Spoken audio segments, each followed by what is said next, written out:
नमस्कार, मैं प्रवीण गौतम और आप देख रहे पब्लिक मीटर। दोस्तों, क्या मुख्य चुनाव आयुक्त ज्ञानेश कुमार पीएम मोदी के खिलाफ एक्शन लेने की हिम्मत कर पाएंगे? पीएम मोदी पर चुनाव आचार संहिता के खुले उल्लंघन का आरोप लगा है। ये शिकायत चुनाव आयोग के पास पहुंच गई है। किसने शिकायत की है, क्यों शिकायत की है, पूरी कहानी आपको बताते हैं। 5 राज्यों में फिलहाल चुनाव चल रहे हैं और पीएम मोदी पर चुनाव आचार संहिता के घोर उल्लंघन का आरोप लगा है। तमाम दलों ने यह आरोप लगाया है और चुनाव आयोग को खरी खरी सुनाई है। सवाल पूछा ज्ञानेश कुमार जी से कि प्रधानमंत्री पर एक्शन कब लिया जाएगा। पहले बताते हैं कपिल सिब्बल क्या कहते हैं। वरिष्ठ वकील हैं, कानून की समझ रखते हैं। तो पीएम मोदी ने रात 8:30 बजे वाला जो संबोधन किया, उसे लेकर कपिल सिब्बल ने क्या सवाल उठाए हैं, पहले वो आपको सुनाते हैं। उसके बाद ये शिकायत किसने की है, उसकी कहानी भी आपको बताएंगे। जरा सुनिए कपिल सिब्बल क्या कहते हैं। सबसे पहले तो मैंने जब प्रधानमंत्री जी का भाषण सुना तो मुझे ऐसा लगा कि इतनी गिरावट हिंदुस्तान की राजनीति में आज तक नहीं हुई जिसने मैंने आज देखी।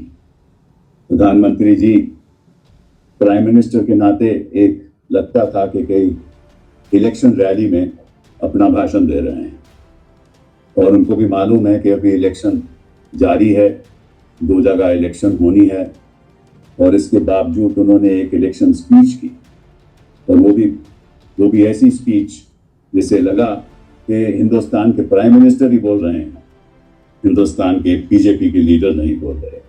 ये दुर्भाग्य है हमारे देश का कि ऐसे लोग प्रधानमंत्री के पद में बैठे। मैं उनका आदर तो करता हूं, लेकिन उनके जो भाषण है उसका मैं विरोध करता हूं। मुझे मालूम है कि चीफ इलेक्शन कमिश्नर ना या कोई और संस्था इसके बारे में कुछ भी नहीं कहेंगे, क्योंकि आज के दिन जो संस्थाएं हैं वो इनके कब्जे में आ चुकी है। अब इन्होंने ऐसी ऐतिहासिक बात कही जिससे मुझे दुख लगा कि मुझे तो मालूम है कि थोड़ा बहुत इतिहास में जानता हूं, शायद प्रधानमंत्री जी ज्यादा जानते हैं, लेकिन उनको याद करा दूं। प्रधानमंत्री जी, आपको याद होगा कि 1996 में पहली बार विमेन्स रिजर्वेशन बिल आया और उसमें 33%। प्रधानमंत्री जी ने 40 साल पहले की बात, लेकिन उन्हें ये नहीं मालूम कि पहली बार जो बिल पेश हुआ था 1996 में, तो उनको भी इतना इतिहास भी नहीं मालूम। उस समय किसने विरोध किया था प्रधानमंत्री जी, आप बताइए मुझे, थोड़ा कुछ याद है आपको? उसमें आप लोगों ने विरोध किया था और क्यों किया था ये भी याद है आपको? इसलिए किया था कि उस बिल में आपने कहा था कि यह कोटा ओबीसी का शामिल नहीं।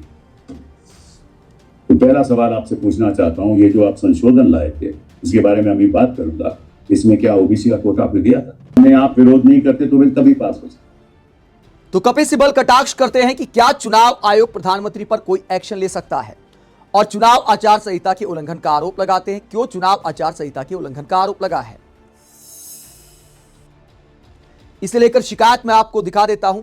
अमित मेहरा जो कि राजनीतिक एक्टिविस्ट हैं, उन्होंने ये शिकायत की है चुनाव आयोग को और ये आरोप लगाया है कि पीएम मोदी ने 18 अप्रैल 2026 को 8:30 बजे राष्ट्र के नाम जो संबोधन किया, जिसे टीवी पर प्रसारित किया गया, जिसमें दूरदर्शन भी शामिल है और भी जो हमारी देश की स्टेट मीडिया है यानी सरकारी संसाधन है, उनका इस्तेमाल किया गया पीएम मोदी के इस भाषण के प्रचार प्रसार के लिए, जो कि प्रधानमंत्री के तौर पर उन्होंने दिया। फिलहाल 5 राज्यों में चुनाव चल रहे हैं, असम, केरला, तमिलनाडु, पश्चिम बंगाल और पुडुचेरी।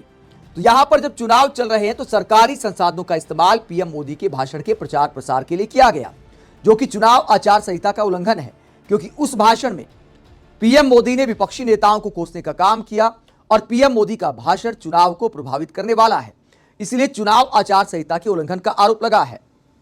तो अमित मेहरा ने चुनाव आयोग को शिकायत की है, जिसके बाद सवाल उठे हैं। मनोज झा क्या कहते हैं? मनोज झा चुनाव आयोग को क्या कहते हैं? मनोज झा कहते हैं कि आदरणीय ज्ञानेश जी, मुख्य चुनाव आयुक्त, नमस्कार। आप शायद सहमत ना हो, फिर भी परंपरा और मर्यादा का ध्यान रखते हुए एक आग्रह रखना चाहता हूं। आज हमारे माननीय प्रधानमंत्री जी का राष्ट्र के नाम संबोधन वस्तुतः एक चुनावी संबोधन प्रतीत हुआ। ऐसे में विनम्र निवेदन है कि इसे उनके चुनावी खर्च में जोड़ा जाए। चुनाव आयोग और प्रधानमंत्री पद दोनों गरिमा बनाए रखने के लिए सरकारी संसाधनों का उपयोग कर दिए गए ऐसे भाषणों को कृपया संबंधित दल अर्थात भाजपा के चुनावी खर्च में शामिल कर उसकी औपचारिक पर्ची काटी जाए। यदि इसमें कोई व्यवहारिक कठिनाई हो तो हम नागरिक चंदा करके ये राशि देने को भी तैयार हैं। ताकि आपकी निष्पक्षता और संस्थागत विश्वसनीयता पर कोई आंच ना आए। भाजपा को यदि इस पर भी आपत्ति हो तब भी हम नागरिकों का यह प्रयास रहेगा कि आपकी निष्पक्षता का आभासी नहीं वास्तविक स्वरूप कायम रह सके। मंजूर है सर क्या? सादर मनोज, जय हिंद के साथ। तो कटाक्ष करते हुए ज्ञानेश कुमार को कहते हैं कि बीजेपी से खर्चा वसूल किया जाए इस भाषण का। अगर बीजेपी नहीं देना चाहती तो हम चंदा करके दे देंगे, लेकिन सरकारी खर्च पर ऐसे भाषण नहीं होने चाहिए। ऐसे प्रधानमंत्री का राष्ट्र के नाम संबोधन चुनाव के लिए नहीं होना चाहिए, यह मनोज झा ने कहा है। वहीं महुआ मोइत्रा ने क्या कटाक्ष किया है? महुआ मोइत्रा ने कहा कि ronaधोना.com नया चैनल प्रधानमंत्री का उनके भाषणों के लिए बना देना चाहिए। आगे वो कहती हैं कि पीएम साहब अपनी क्राई बेबी वाली स्पीच, मतलब रोने वाले बच्चे वाली स्पीच, इलेक्शन रैलियों के लिए बचा कर रखते। इस तरह नेशनल टीवी पर आचार संहिता का उल्लंघन आपको नहीं करना चाहिए था।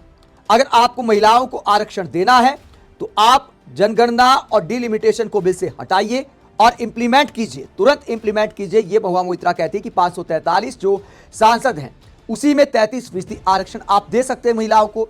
उसका कानून बन गया था 2023 में, 2026 में आपने नोटिफाई भी कर दिया, तो आप आरक्षण क्यों नहीं दे रहे? यह सामान्य सा सवाल कायदे से विपक्षी नेताओं के साथ देश की महिला एंकरों को भी पीएम मोदी से पूछना चाहिए। लेकिन हमारे देश की महिला एंकर विपक्ष को ही कोसने में लगी हैं। यह फैक्ट देश से छुपाया जा रहा है कि 543 सांसदों पर पीएम मोदी चाहते तो आरक्षण दे सकते थे। एक बड़ा अहम सवाल है, जब विपक्षी दल कांग्रेस हो, टीएमसी हो, बाकी सब दलों ने कहा आप 543 में दीजिए, आज दीजिए, हम तैयार हैं, तो जब बाकी दलों के पुरुष सांसद महिलाओं के लिए 33% सीट छोड़ने को तैयार हैं, तो पीएम मोदी और बीजेपी के पुरुष सांसद आखिरकार ऐसा क्यों नहीं करना चाहते? तो सवाल यह खड़ा होता है कि महिलाओं के साथ अन्याय कौन कर रहा है। इसे लेकर कांग्रेस नेता गुरदीप सिंह सप्पल क्या कहते हैं? गुरदीप सिंह सप्पल कहते 2 दिन की बहस में विपक्ष की बातों का जवाब नहीं दे सके और हार गए तो प्रधानमंत्री मोदी चुनाव आचार संहिता का उल्लंघन कर ऐसे प्लेटफॉर्म से बात करने आ गए जहां उनका उत्तर देने के लिए विपक्ष मौजूद ही नहीं था। सवाल यह है कि क्या 3 साल पहले बना महिला आरक्षण का कानून अभी भी वैध है? जवाब है हाँ। क्या उस कानून में लोकसभा की संख्या 850 करने बाद प्रधानमंत्री मोदी ने की थी? जवाब है नहीं। तो क्या 3 साल पहले मोदी सरकार ने जो महिला आरक्षण दिया था वो सही नहीं था? वो देश के साथ खिलवाड़ था क्या? अगर नहीं तो मोदी ने उस आम सहमति को क्यों तोड़ दिया? क्यों नया विवाद पैदा किया? क्यों महिला आरक्षण में एक नया पेश डालने की कोशिश की? इसलिए ना कि वो अपने पुरुष सांसदों से डर गए, उनकी सीट महिलाओं को देने की हिम्मत नहीं कर सके, इसलिए एक नया पैंतरा ले आए कि नई सीटें बना देते हैं, जबकि वो भली बात ही जानते थे कि सीटें बढ़ाने पर पिछले 50 साल से आम सहमति है कि ये नहीं हो सकता, और इस आम सहमति में खुद बीजेपी भी हमेशा शामिल रही है। फिर मोदी सरकार ने बिना बातचीत किए बिल का मसौदा गुप्त रखकर अचानक ही आम सहमति तोड़ने का षड्यंत्र क्यों किया? तो गुरदीप सिंह सप्पल के सवाल बिल्कुल वाजिब है कि प्रधानमंत्री ने आखिरकार ऐसा क्यों किया? क्या बीजेपी के पुरुष सांसद अपनी सीट नहीं छोड़ना चाहते, अपनी सीट कम नहीं करना चाहते? 543 में क्यों नहीं? सबसे बड़ा सवाल यही है। और दूसरी बात, क्या चुनाव आयोग प्रधानमंत्री के राष्ट्र के नाम संबोधन पर कोई संज्ञान लेगा? आप इस पूरे मुद्दे को लेकर क्या सोचते हैं? एक तरफ हमारा चुनाव आयोग ऐसे ऐसे पोस्ट करता है कि टीएमसी को 2 टूक। पहली बार किसी चुनाव आयोग ने किसी राजनीतिक दल का नाम लेकर इस तरह से साफ साफ खरी खरी सुनाई कि टीएमसी को 2 टूक। तो क्या प्रधानमंत्री को 2 टूक सुना पाएंगे ज्ञानेश कुमार? आप क्या सोचते हैं? कमेंट बॉक्स में अपनी राय जरूर दें, साथ ही चैनल को सब्सक्राइब भी करें। नमस्कार।